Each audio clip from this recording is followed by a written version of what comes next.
Welcome to Shifting Impressions, Conversations with the Realm of Beings, with me, Greta Chamberlain, and the Realm of Beings. Shifting Impressions, which is one of the vehicles that supports the transmission of the Realm of Beings, is here to assist you in delving into your being by providing numerous topics and discussions for you to intake as you deepen your connection with your inner world. Shifting Impressions is here to assist you in strengthening yourself as you excavate to understand your true nature. Join us today and learn to shift your mindset, shift your thoughts, and shift your focus to recreate your life and produce a new you. Shifting Impressions starts now.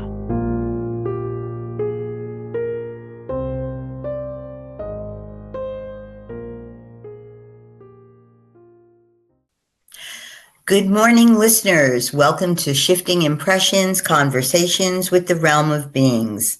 I'm here, Carol, with my co-hosts Kathy and Greta, and of course, the Realm of Beings. First off, let's wish all our moms a happy Mother's Day, because our quote is going to deal with that. Good morning, and we're so happy to be here on Transformation Network every Friday at 11 a.m. Eastern Time, 8 a.m. Pacific Time. These conversations are here to help you look at your creation of reality, how it's showing up in your life, and how you can change or shift your creation to be what you'd like it to be. If you're new to our podcast, welcome. Every week, Greta is given a quote by the Realm of Beings, which we discuss in a very lively manner. And halfway through the podcast, the Realm comes in and sheds more light on the quotation given to us. This week, the quotation is, as a mom, it can be challenging to not focus on saving your children at every turn. Move from loving them to loving them unconditionally, and understand that they create their own realities as well as you do. As I am only a mom to felines, I'm going to let one of the human moms start the conversation. Go ahead, Greta. And I was just about to say, go ahead, Kathy. That's why. See, I intuited that, and I said, no, not today. I think when we need to, inside that quote, a big thing is to look at unconditional love. Mm-hmm. And what does that, let's define unconditional love, I think, in the beginning. And we've talked about it on other podcasts as well. But loving any individual, and especially our children, is, of course, we're going to give them guidance, but we want to love them unconditionally in that they're creating their own reality.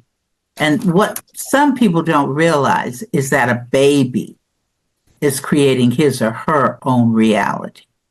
And that we start creating our reality prior to conception in itself. That's how, before conception, we choose our parents, we choose our mothers, we choose our fathers. And we've chosen our mothers, just like we did our fathers, to help us learn the lessons that we were given, because they help us in that. We get the DNA, we get the epigenetics, and what goes along with that. How they're going to develop us, assist us in developing as children. So that sets the pace, the how. How are we going to learn our lessons? And we start learning them through the interaction with our parents. And the mothers are basically the ones in many cases, not all, but in many cases are the primary caregivers of the children. And they're giving either, they're setting the pace for the children loving themselves or not loving themselves. So as a parent, we're not saying on this program, don't give your children guidance. We're not saying that. We're saying, yes, please do give them guidance as much as you can. But also understand that each one of them, as I previously said, each one of them, they could be 5, they could be 3, they could be 1, they could be 1 day old. They are creating their own reality at all times. Just because you see the child as a baby doesn't mean that they are not creating their own reality. A lot of times when I go out, I'd say, who has the most power? A parent, the adult, or the baby? And I say specifically a baby. And usually the audience divides itself in half. Half of the people say it's the adult. Half of the other people say it's the baby. And then when I ask them, the people who believe it's the adult, I said, well, why do you think that? And they usually tell me, well, as the adult, the baby doesn't get fed unless we feed the baby. The baby will cry, we'll give the baby some milk. If the baby gets sick, we'll take the baby. So it's like they felt that all of these things that they were doing with the baby was them having power over the baby. And that's not it. What was happening was the baby was creating for you to get up at 3 o'clock in the morning and feed it milk, breast milk, or a bottle, whichever one you're doing at that point in time. That was the baby. You were supporting the baby. The baby says, I'm hungry, I want to eat. Now that's why then half the audience says that it's the baby. The baby is in control over their life, not the parent. But it's about power. It's about empowerment. You know, who has the empowerment? Who has the power? And it's not reliant on being able to do one thing versus doing another. Each individual, be it a baby, be it an adult, they have the same empowerment capabilities, the same power. It's the same for both. So, Greta, some people out the audience might want to ask the question, well, what happens if a baby is neglected and thrown away in the trash? They may have a hard time accepting that that child created to have that happen to them. Well, see, then they don't understand that everybody creates their own reality. Right. See, if they don't understand that, then they're going to start to judge the parents who threw the baby in the trash. They're going to start to judge that and say, oh, these are bad people. Look what they did. You see. So the baby doesn't want to stay with these people. It's what happened. The baby wants, I said, well, yes, I use these people to come through their epigenetics and their DNA. I chose them for that reason. I chose them to support me in lessons that I've already agreed to learn. Okay, so at a different stage, the baby understands that. It's the unconscious of the baby that understands it. It's the spirit of the baby that understands it. You're looking at the physicality of the baby, not the spirit of the baby. So when you look at the spirit of the baby and understand the unconscious of the baby, then if the baby gets thrown in the trash, you know, then it says, well, I want to leave these people. So what did it do? It went and got thrown in the trash. It created that. And the parents that threw him or her in the trash supported them to do that. So now what happens when the baby's in the trash? The baby has several options. One, the baby can decide that it's going to make its transition in the trash. Or the baby can create, I'm going to have somebody find me. You see? And then it knows that somewhere along the line, it's already chosen a second set of parents. That's how you get into adoption. See, I'm coming through the first set of parents because They're lessons that they're going to help me learn. And if I create to get thrown in the trash, they're teaching me at another level to be abandoned and rejected. So that's part of my lesson. So I specifically got with them for them to choose it. I chose the how. How am I going to learn that? So I'm going to create for somebody to abandon me along the way. So the baby chose the parents to do that. Then it goes and it gets placed in social service. And then another family comes around and says, oh, I love that child. I want that to adopt that child. Okay, well, that was another arrangement. See, the arrangement was being, I'm going to stay with these people for a certain particular period of time. And now I'm going to these people. But see, both people were selected at the incarnate stage, you see. Does that Kathy, does that kind of answer? No, I think the audience is going to, synthesize and work that out in their own way. But, it is like I listen to other people, because I have two children. And as a parent, it is hard not to focus on trying to save your children.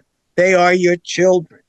And it seems that within our culture and even maybe world cultures, I don't know, I can only speak for mine and my family, that they are very, very, very important. And as a parent, you have to protect them. And that's how I felt. And you look for those parents to protect you. And I guess that support creates support.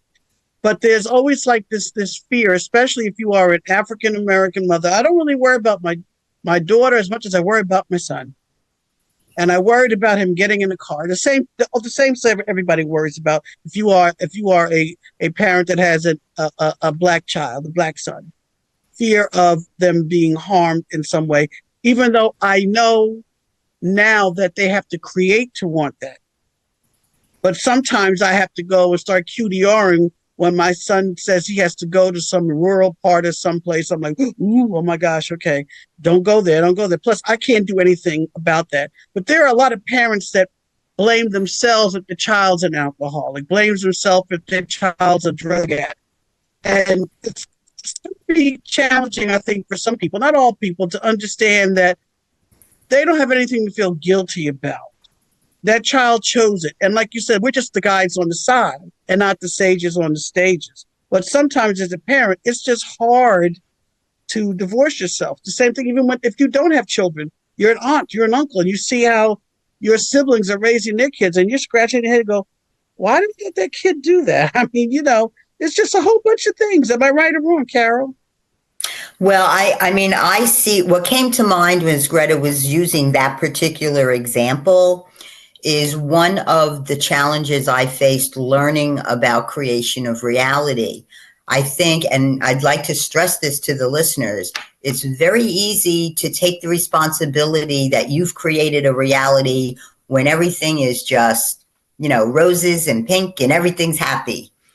But when situations are not optimum, let's say, it's very difficult to us accept that that's still creation of reality and we cannot judge it. We have to accept it unconditionally. Now, when I was born, my mother was told, she was 33 when she got pregnant with me. She had a congenital heart condition and was told to never get pregnant again. So they yelled at her when she got pregnant with me and told her she was going to be dead by the time she was 40.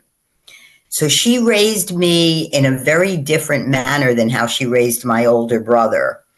My older brother was raised at the typical 50s, 60s nuclear family. My father went to work. My mother stayed home. When I came along, my mother went to work, which was quite unusual in those days. And she raised me to be very independent. And I didn't appreciate that she was doing exactly what our quote says, because I didn't know about creation of reality. There were many times that she would recommend that I not proceed with a certain, thing that I wanted to do because she knew it wasn't going to turn out well. And she would offer advice And knowing me, I was going to do it anyway. And sure enough, every single time, whatever she said would happen, damn if that didn't happen. And I realized what a sacrifice she made on her part to know that something was going to hurt her child, but she stepped back and let it happen and let me learn for myself. And I think I appreciated that more than anything about her, because she did. And by the time I hit my 20s, I was asking her, Ma, what should I do? And she'd say, why are you asking me? And I said, because you always seem to be right, you know? But I imagine that must be so difficult. And especially if you've yourself gone through a difficult childhood, you want to make sure that you're not repeating the mistakes, as you call them, with your children that you might have lived through. So it must be difficult as a parent. Well, my mother was a bear, okay? I was terrified of my mother. And my mother, I created for her to control every aspect of my growing up. I was treated like the typical 1950s, 1960s girl. My brother could go off and do whatever he wanted to do. He got the driver's license. He got the car. I got the driver's license. My father and mother said, "That's good for you. I'm glad you got that. Can I borrow it?" No, you cannot, and mixed drinks will get you pregnant, and you have to be in here. And I created to be the only one woken up to go to church every Sunday. And I hated it with a passion. I shouldn't say that, but I said it. At the time, that's how I felt. I know now I created to be the one, to do that. But my mother tried to dominate and control everyone. And I now know it was out of fear. And it was just the times. And, because my mother worked and we weren't allowed to have children in the house. And then old Miss Nixon was next door. That woman was so nosy. Does your mother know you have people in your company in your house? And I'm like, you know what? I'm 9 years old. I'm 10 years old. I'm watching the kids because I had to watch my younger siblings, because we had a lot of responsibility. I had to cook, I had to clean, I had to iron my father's shirts and stuff. We had jobs to do. Yeah. And that's how our family unit functioned, That's just how it was. And I don't know when my mother went to college, but I know she didn't come out of high school. And like you, Carol, it's like, when did she get to be so smart? I was amazed. I said, my gosh, she graduated from the school of, I fooled you. Well, it took me years to realize that my mother knew more than I thought she did. And to this day, I think she probably knew even more. And how she tolerated what I was doing is a miracle because one of the reasons I chose not to be a mother was because my mother used to threaten me. I called it the Italian mother curse. Wait till you have yours and they do to you what you did to me. And I knew what I did. So I was like, I'm not going to go through that. But I can imagine it's tough to watch something born from you and know it's going to experience some type of painful situation and not intervene. But again, we have to accept creation of reality on all levels.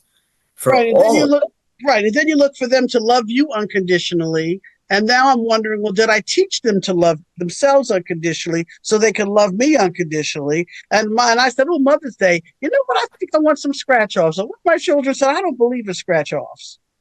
I said, well, it's what I want. It's not about what you want. So I said, I'm still creating to not love myself unconditionally because I want the $1 million scratch-off. I want to win the $10 million.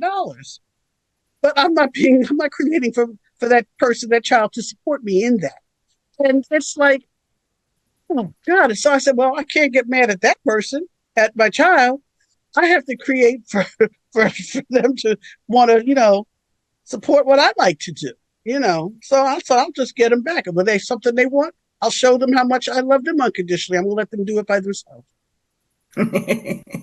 Now, see, my life was, as a child, was different from both of you because I grew up with a single parent.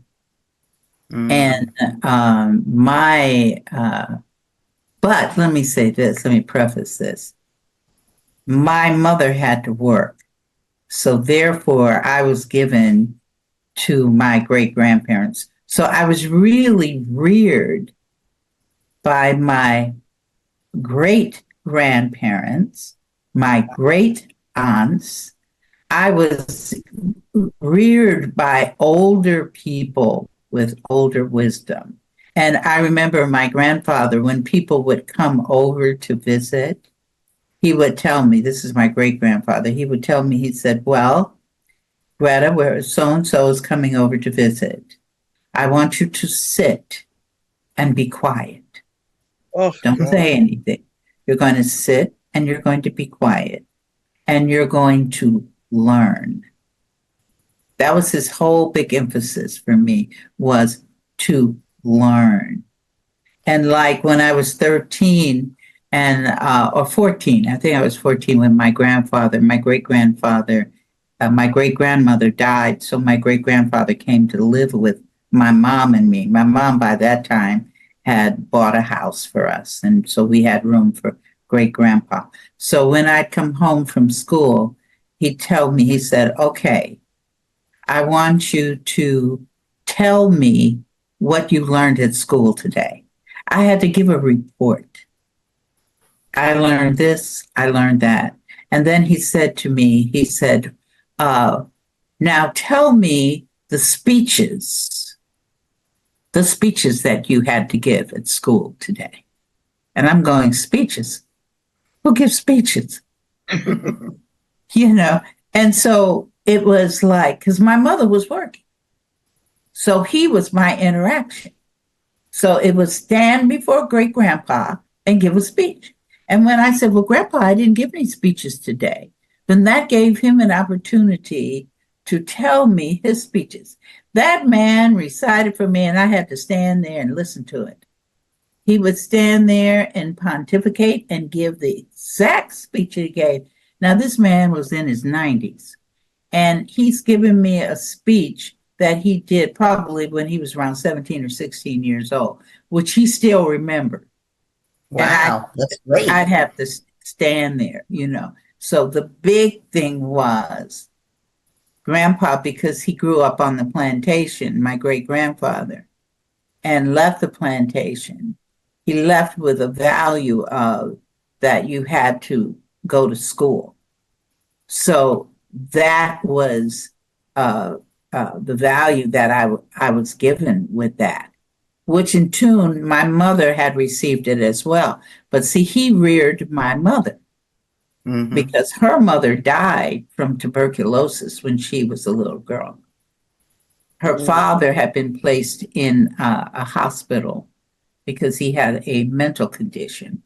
So my great grandfather was the one that reared her. And then he in turn then wound up rearing me as well, because now she had to go to work, you know. So it's like, you know, but my mother, because of losing her parents, went through a whole process of abandonment and rejection, you know. So that gave with her, what reverberated with that was fear of life. So consequently, what did she do with me was to control me to the nth, to try and control me to the nth degree. That was it. You're going to do this. Why do I have to do this? Because I told you so. I told you so.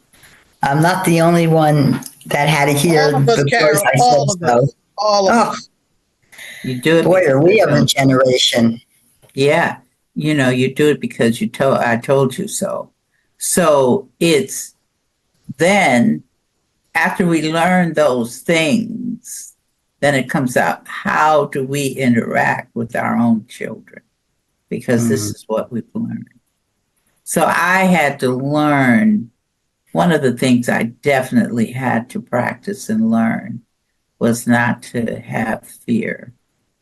Not to have fear. And that was really big. One day, my daughter, she said, she got angry with me and left the house. I think she's about 17 years old. It was in the middle of the night. She got left. She got angry with me and left. I said, okay. So I said, well, she's out there in the ethers.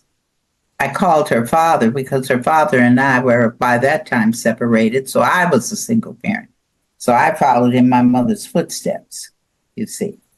So when she finally decided to come back, her father went out there to look for her. He didn't find her. I don't know if he found her. She came, I think she turned around, she came back. And she came back home. I let her back in. She says, weren't you afraid? I said, no. I said, I cannot afford to be afraid because of the decisions you make. Mm. Because if I'm afraid for you, then I am contributing to you being hurt. So while she was gone, the only thing I could see was you're okay and you're safe. That's how I see you. Yep. And fear is a learned trait anyway. It's not innate. Years ago, they did a study, I think, in a zoo where they had like a baby chimpanzee and they put it in, whatever cage it was, and they brought a snake in and the baby chimpanzee was fine. And then they put the mother chimpanzee and the baby, and they brought the snake in, and the mother got afraid, and then the baby got afraid. But at first, it wasn't afraid because it didn't know it had anything to fear. So it kind of indicates that fear can be taught. And it's not an innate trait that we have.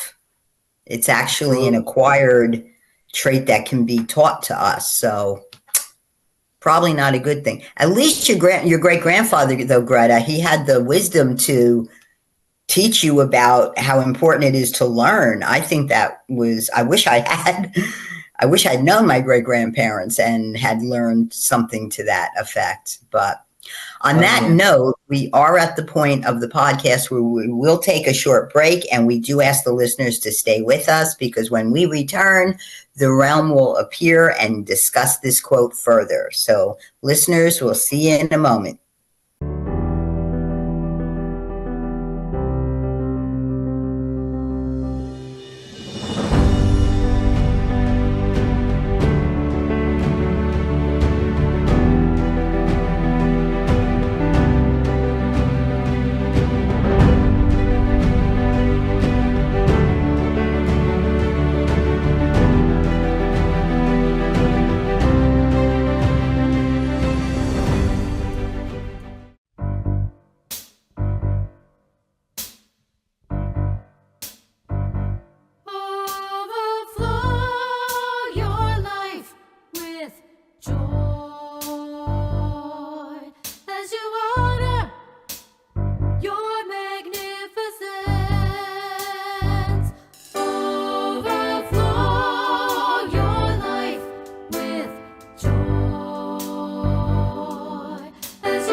Welcome back, listeners. We have a special treat for you today before the realm comes. In honor of Mother's Day, we have both Kathleen and Greta showing us pictures of their moms, and they are beautiful women. Ladies, please share. There's Kathy's mom and Greta's mom, both beautiful. We can see that Greta and Kathy definitely chose the correct gene pool for their carnation and when they were in the incarnate state, because they came from some beautiful women and they are beautiful women. So again, I'm sure all the moms out there, thank you for being wonderful moms, and remember to love your children unconditionally, just as you love yourself unconditionally. And with that, we're going to ask Greta to step out and welcome the realm, because this is the part of the podcast where the realm will review the quote with us. Realm, are you with us? Absolutely. Thank you. We're happy to have you. This week, in preparation for Mother's Day, we are discussing your quote. As a mom, it can be challenging to not focus on saving your children at every turn. Move from loving them to loving them unconditionally, and understand that they create their own realities as well as you do. Please expound.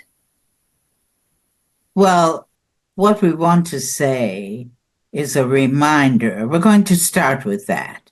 And the reminder is that it is important for all the moms and mothers and those who are the moms and mothers of children, even though they did not come through them physically. They are still moms and mothers. You may be a grandmother who has assumed the responsibility for the rearing of your daughter's child. You are the mom of that child. That child has chosen you to be their mom, even though they did not come through your body.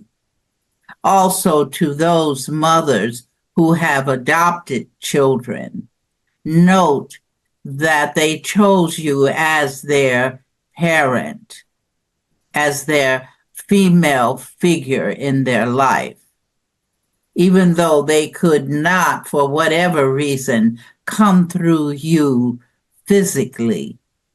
But note, they got to you. So note that all is showing love of a parent. Now, there are some parents out there that have become, some mothers have become estranged from their children. Don't discourage with that. The one big thing, how to turn that around? That's probably a question. How do I work with my daughter who no longer wants to be around me? Who does no longer want to even call me on the phone?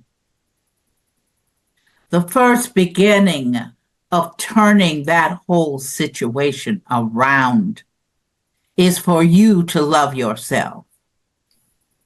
Remember, it is create, support, create. And that is going on simultaneously with both parties. So if you have a child, be it a daughter, be it a son, be it even a daughter-in-law, you see, that maybe you're estranged from, they can only support you where you are at. So release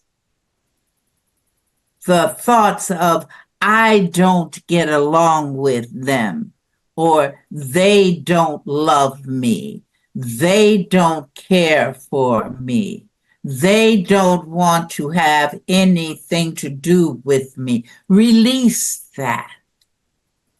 And use that same energy, turn it around and give it to yourself. That's not being selfish. That's just recognizing that it's important for you to love self. in order for others to love you. I want to repeat that again. It is important for you to love yourself first, because they must support you in loving yourself.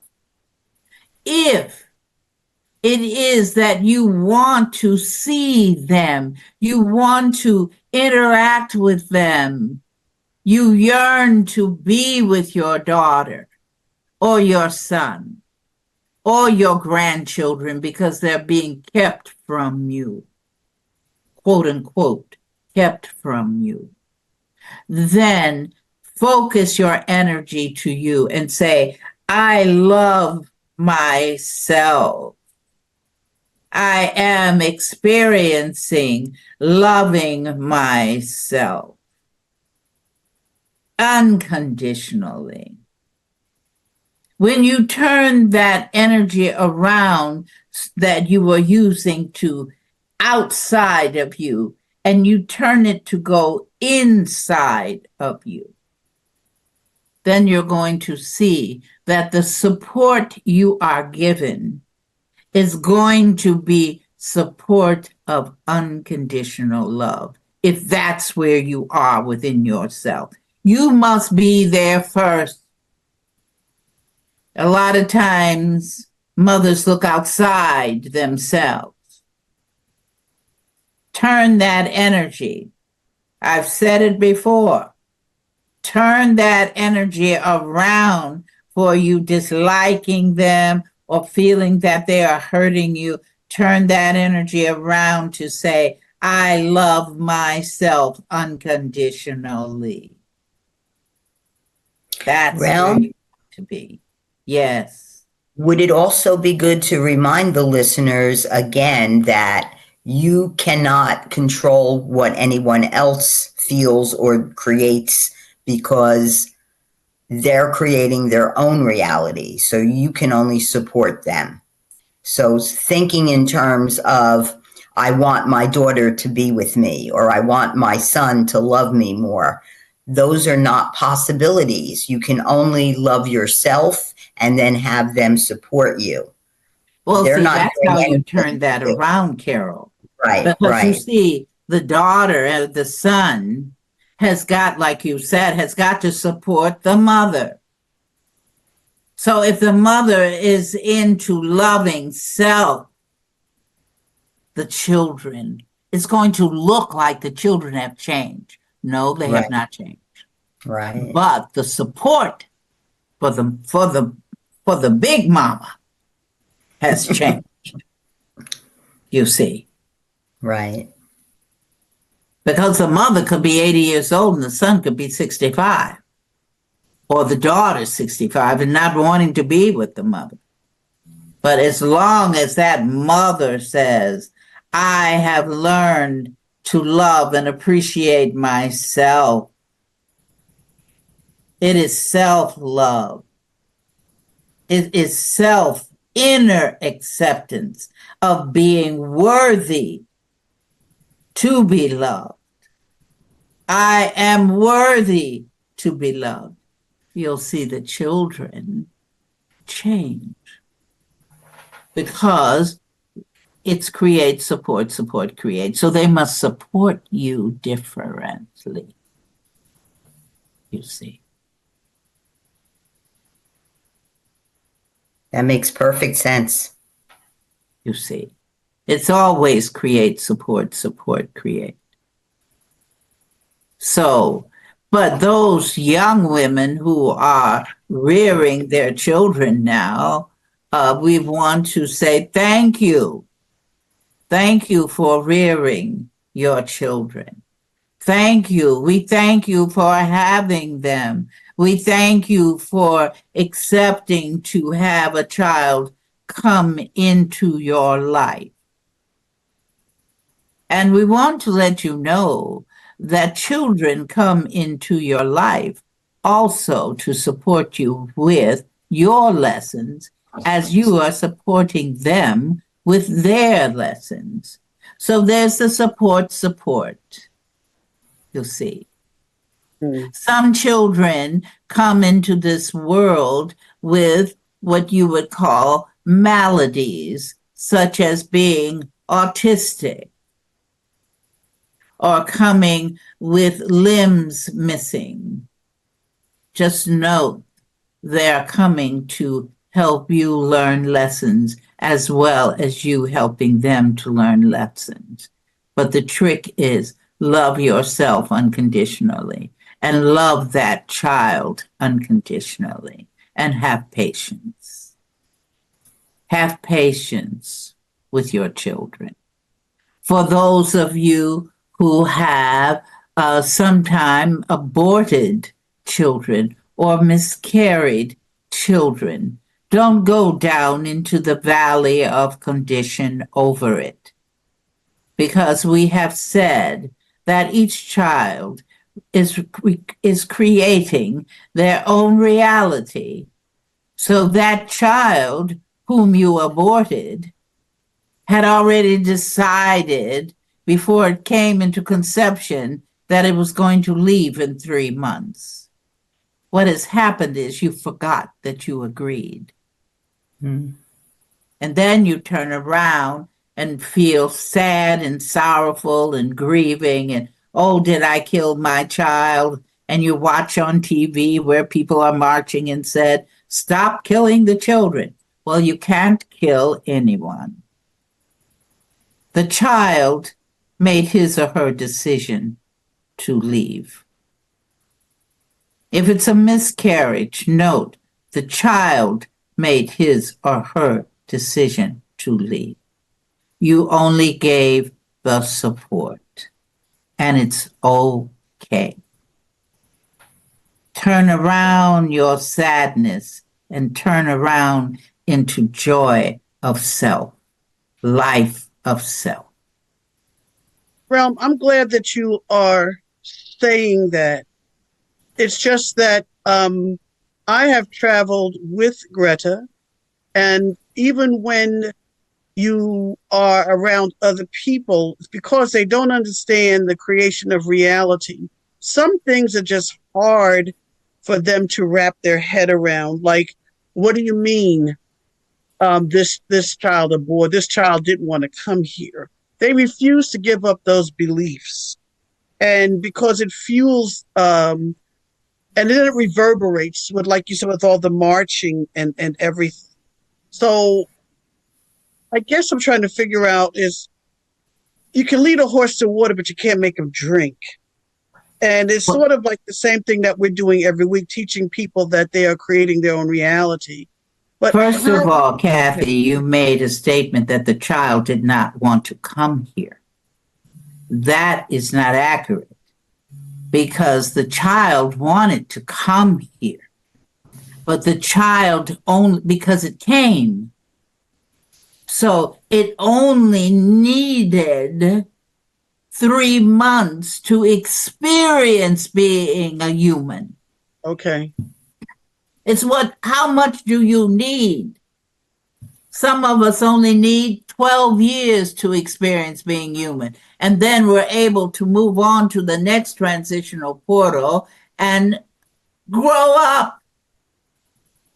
You see, if you see a child that has come into physicality and has chosen to leave after 4 months, it goes into a transitional portal, reviews what lessons it has to learn, and then goes and creates a new transitional portal. And guess what, you all? It grows up. That's just And it can very well create you as the parent again, right? If it wants to. Right. Just changes everything, Carol. Don't you think that just when the realm said that, it's like it's just a mind-blowing, wonderful, like just listening to, because there is really it's just only a little physical depth. So just a little glitchy little thing that we always continue and we move on and we learn because we are the force. I mean, to me, I just find that just very empowering. And I think for a lot of the listeners out there, you know, I don't want to say a sense of relief, but just like maybe some aha moments, like acceptance more. You know what I'm trying to say? Well, what you were saying earlier about traveling with Greta and people not wrapping their heads around some of these concepts we talk about with creation of reality, we can't force anyone to believe something they're not ready to learn. Correct. And we ourselves did not learn about creation of reality until we were ready to accept it. Correct. And I still have some problems getting my head wrapped around things. But the fact that they show up at those expos, I think is a baby step that perhaps they are like getting those blinders apart a little bit and getting ready to learn new beliefs. Absolutely. Right? Absolutely. Otherwise, they wouldn't be there in the first place. Yeah, it's a beginning. Just in the beginning, like there are people in the podcast who might not accept all what we've said. But guess what? They created to hear it. To hear it. That's right. Right. That is so correct. That means that there is an opportunity there for them to embrace what we're saying. You see. And you're answering a question that they already had. Absolutely. So absolutely. They're learning. Absolutely. That's what we do. That's why we're here. Love self. Love self. And then your children, all of your children. Some women do not have or birth any children or have any adopted children, but they become close to, I'm an aunt. So that's a great position to be in because you influence also the children as well, if the children decide they want that. You see. And the best part of that is when they get cranky, you could just hand them right back to their parents. Oh, yeah, I love being up. Definitely a good position to be in. All right. Are we near the end? I believe we still have a couple of minutes. I would like to remind everyone. Okay, Kathy, we'll do that in a sec. Go ahead, Carol. Read the title, please. Go ahead. Okay, let me stop and go back. We will be having a special guest.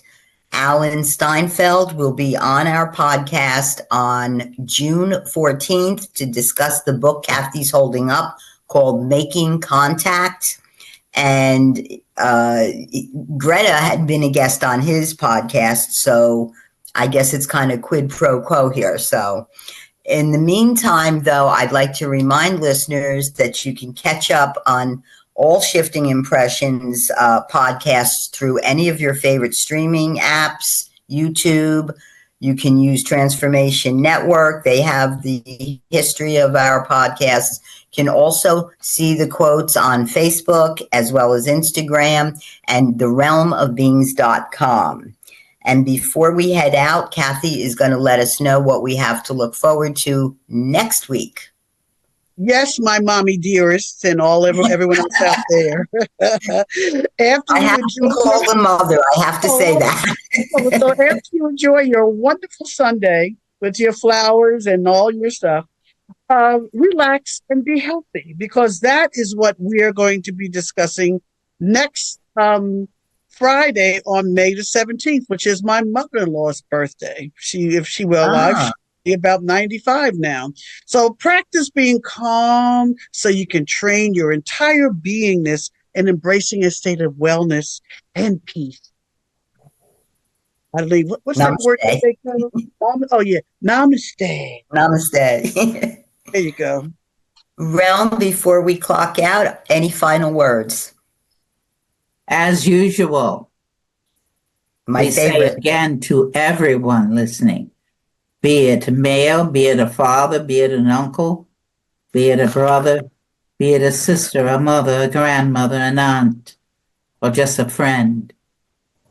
Remember, love yourselves unconditionally.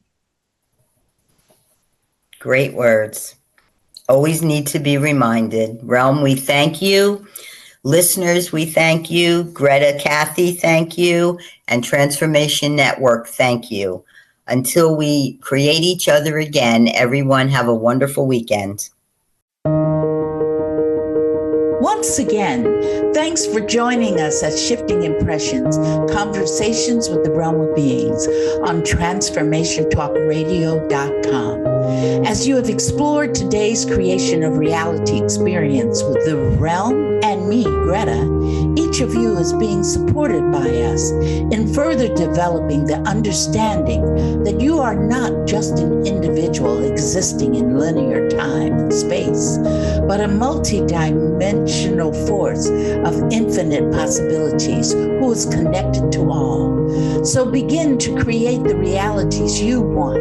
Join us every Friday at 8 a.m. Pacific Time and 11 a.m. Eastern Time on Shifting Impressions at TransformationTalkRadio.com. So long until we create each other again next Friday.